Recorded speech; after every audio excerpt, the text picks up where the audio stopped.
सांगली लोकसभेचे महाविकास आघाडीचे उमेदवार असणारे चंद्रहार पाटील आज एकनाथ शिंदेच्या शिवसेनेमध्ये प्रवेश करण्यासाठी ठाण्याला गेलेले आहेत आणि त्यांचा तिथे प्रवेश होत आहे।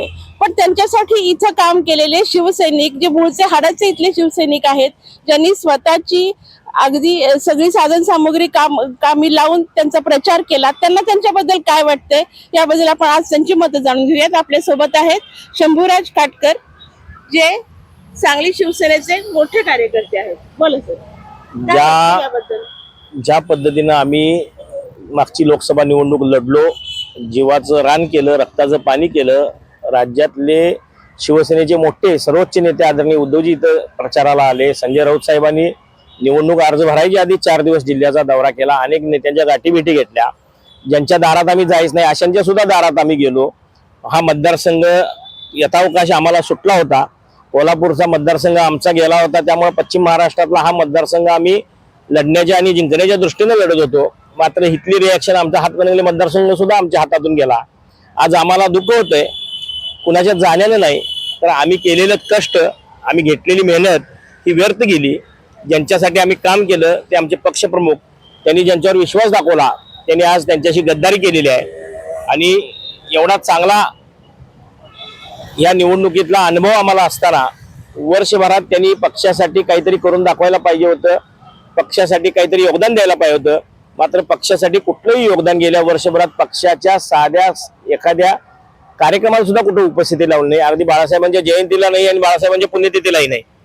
आम्ही विविध मार्गातनं शिवसेना या लोकांच्या सेवेसाठी काम करत असते, मात्र हे नेमकं आता कुठल्या कामासाठी, क्रीडा क्षेत्रात त्यांचं योगदान काय ते देणार आहेत हे त्यांनी कुठेही स्पष्ट केलं नाही। वेगमध्ये मागच्या वेळेला उदय सामंतांचा दौरा आला, त्यात ते सामील झाले, संजय शिरसाटांचा दौरा आला, त्यात ते सामील झाले। आणि संजय शिरसाट आम्हाला आव्हान देऊन गेले की चंद्रहार पाटलांना थांबवून दाखवा। आम्ही त्यांना प्रति आव्हान दिलं होतं की औरंगाबादचं म्हणजे संभाजीनगरचं तुम्ही जे बेकायदेशीररित्या हॉटेल घेतलेलं आहे ते हॉटेल घेऊन दाखवा। हा प्रकार म्हणजे निष्ठावंतांच्यावर झालेला आघात आहे आणि याची किंमत या इतिहासात नोंद होऊन भविष्यकाळात नक्की मोजली जाईल। शिवसेना ही कार्यकर्त्यांची फॅक्टरी आहे, शिवसैनिक तयार करण्याची फॅक्टरी आहे। कोणी आलं म्हणून हे हुरळून जात नाहीत, कोणी गेलं म्हणून हे खचत नाहीत। आम्ही शिवसैनिक आहोत, आम्ही लढणार, जिंकणार, उद्धवजींचे हात बळकट करणार आणि आदित्य साहेबांच्या पाठीशी ठामपणे उभे राहणार, ही आमची शिवसैनिकांची भूमिका आहे। क्रीडा क्षेत्रामध्ये सुसूत्रता आणण्यासाठी म्हणून त्यांनी मी सरकारमध्ये जात आहोत अशी एक त्यांनी फेसबुक पोस्ट केली आणि त्यानंतर ते त्यामध्ये प्रवेश करतायत। तुम्ही याच्याकडे कसं बघताय? ज्या वेळेला ही लोकसभा निवडणूक ते लढत होते त्यावेळेलाही आमच्या जुन्या मित्र पक्षांना त्यांना ही ऑफर दिली होती, मग ती त्यावेळी का घेतली नाही? बरं आजच का? तर जिल्ह्यातले अनेक नेते विविध पक्षाच्या मार्गावर आहेत, जे प्रस्थापित गेले 20-20 वर्षे सत्तेत आहेत तेही आहेत। आता आम्हाला जखमा इतक्या झाल्यात, असं म्हणूया की आम्हाला चटके इतके बसलेत की आता ह्या चटक्याचं काय आम्हाला वाटत नाही। आमचं सेन्सेशन सुद्धा आता हे जर राहिलेलं नाही, कोण आलं किंवा कोण गेलं। त्यामुळं शिवसैनिक हा लढाऊ आहे आणि शिवसेना गाव तिथं शाखा आणि घर तिथं शिवसैनिक आम्ही उभा करणार आहोत। शिवसेनेचे जिल्हा प्रमुख गेले, शिवसेनेचे काही माजी पदाधिकारी गेले, 20-20 वर्ष पक्षांनी ज्यांना 4 वेळा विधानसभेची उमेदवारी दिली, 4 संस्था दिल्या, उभा केलं, ते राहिले नाहीत। त्यामुळे हे राहिले काय आणि गेले काय फारसं दुःख वाटायचं कारण नाही, कारण लढणारे आम्हीच आहोत, उभवणारे आम्हीच आहोत, पेरणारे आम्हीच आहोत। त्यामुळे ही शेती कशी मशागत करायची आणि कशी उभा करायची हे आमचं उत्तरदायित्व आहे आणि आमचं उत्तरदायित्व पार पाडलं। आणखी काही शिवसैनिक आपल्या सोबत आहेत, आपण त्यांना विचारू त्यांच्या नेमक्या याबद्दल काय भावना आहेत। नमस्ते, माधवनगर सांगलीपासून 3 किलोमीटर आमचं माधवनगर गाव आहे। आम्ही एक निष्ठावंत शिवसैनिक आहोत।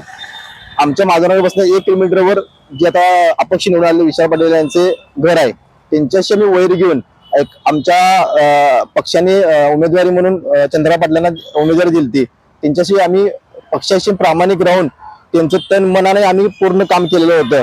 ते आम्हाला एक हळहळ व्यक्त होत्या, कारण आम्ही एवढं काही आमच्याकडे काही नसेल तरी आम्ही गावात चांगलं मताधिक्य त्यांना दिलं, काही नसताना आम्ही त्या पक्षाशी आणि आपल्या चंद्राशी प्रामाणिक राहून काम केलं। तर हे आम्हाला म्हणजे त्यांनी चालल्यात शिंदेकडे आम्हाला चुकीचं वाटते, कारण जे मैदानात लढणारे संघर्षाला तोंड देऊन आलेले चंद्रहार पाटील मैदान सोडून तिने बाहेर जात आहे हे आम्हाला बरं वाटत नाही। कारण तिने म्हणतात आम्ही खेळाडूंसाठी आम्ही सत्तेमध्ये सामील होत आहोत, पण संघर्ष करून तुम्ही सत्तेच्या विरोधात संघर्ष करून तुम्ही खेळाडूंना न्याय मिळवून दिला असता तर खेळाडू आणि जे जनता आहे तुम्हाला तुमच्यावर जे प्रेम करणारी जनता आहे तुम्हाला आयुष्यभर नाव काढले असते.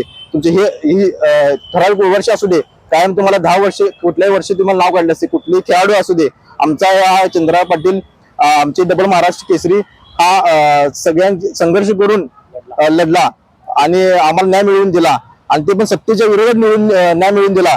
आज सगळीकडे त्यांचं नाव झालं असतं. त्यांनी डायरेक्ट सत्तेत सामील होऊन न होता संघर्ष केला असता तर आम्हाला खूप बरं वाटलं असतं. आम्ही त्यांच्याशी कायम पाठीशी राहिलो असतो. आमच्याकडे काही नसताना आम्ही पाठीशी त्यांच्यावर राहिलो असतो.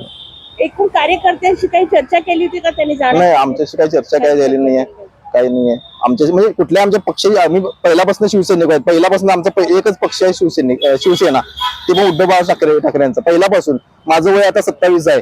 मी ग्रामपंचायत सदस्य आहे माधवनगरचा. 2.5 वर्ष मी आता निवडून झाले आहे. पण पहिल्यापासून आम्ही शिवसैनिकच आहोत. आम्ही कुठल्या मोहाला बळी होऊन आम्ही कुठेही गेलेलो नाही आहेत आणि आमच्याशी काही चर्चा केली नाही. आमच्याशी अशी परत त्यांनी जे निवडणूक झाल्यानंतर आमच्याशी गाठभेट काय नाही आहे. निवडणूक परत आलती का आम्हाला काय असं माहित नाही. लोकसभा इलेक्शन झाल्यानंतर आमची परत फिरकली नाही, आमची काही गाठभेट नाही आहेत. आपण ज्यांना उमेदवारी देत आहेत ते चंद्रहार पाटील सगळीकडे फिरून आलेत. काँग्रेस, भाजप, राष्ट्रवादी एकही पक्ष सोडला नाही. वंचित आघाडीकडे सुद्धा जाऊन आले होते आणि हे सगळे वर्तमानपत्रात जाहीर असताना शेवट तुमच्याकडे आले आणि तुम्ही त्यांना उमेदवार दिली. उद्धव साहेब त्यांच्या बक्षीस मिळालेल्या चांदीच्या गदा त्यांनी दिली, त्यातून तरी त्यांची दानत तुम्हाला कळायला पाहिजे होती आणि तुम्ही सुद्धा ती जुनी गदा कशी स्वीकारली त्यावेळी मला आश्चर्य वाटलं. आणि खासदार रावसाहेब, तुम्ही या सांगलीतल्या शिवसेनेच्या जिल्ह्याचं वाटोळ केलेलं आहे, महाविकास आघाडीचं वाटोळ केलेलं आहे. तुम्ही सांगलीच्या शिवसेनेची माफी मागितली पाहिजे. शिवसेनेची ताकद नाही म्हणून तुम्ही ढोल वाढवत होता. विधानसभेला मिरजेला सीट दिल्यावर त्यांना 82,000 मतं विधानसभेला पडली आणि या लोकसभेच्या उमेदवाराला 70,000 पडली. काय म्हणून तुम्ही आमच्यावर उमेदवारी लादली आणि का म्हणून शिवसेनेचं नुकसान केलं, आघाडीचं केलं? जर तुम्ही उमेदवार बदलला असता, आज त्या उमेदवारानं तुम्हाला 7 तोंड घशी पाडले. कार्यकर्त्यांशी चर्चा करणार आणि मग त्यानंतर निर्णय घेणार असं सांगणारे पाटील, चंद्रहार पाटील, त्यांनी मात्र कार्यकर्त्यांना विश्वासात न घेताच एकनाथ शिंदे गटात प्रवेश करण्याचं आता जवळपास मान्यच केलेलं आहे. ते निघालेले आहेत, ठाण्यात पोहोचतील थोड्या वेळात आणि हा पक्ष प्रवेश होणार आहे. कॅमेरामन जमीर सोबत स्वाती चिखलीकर, सांगली.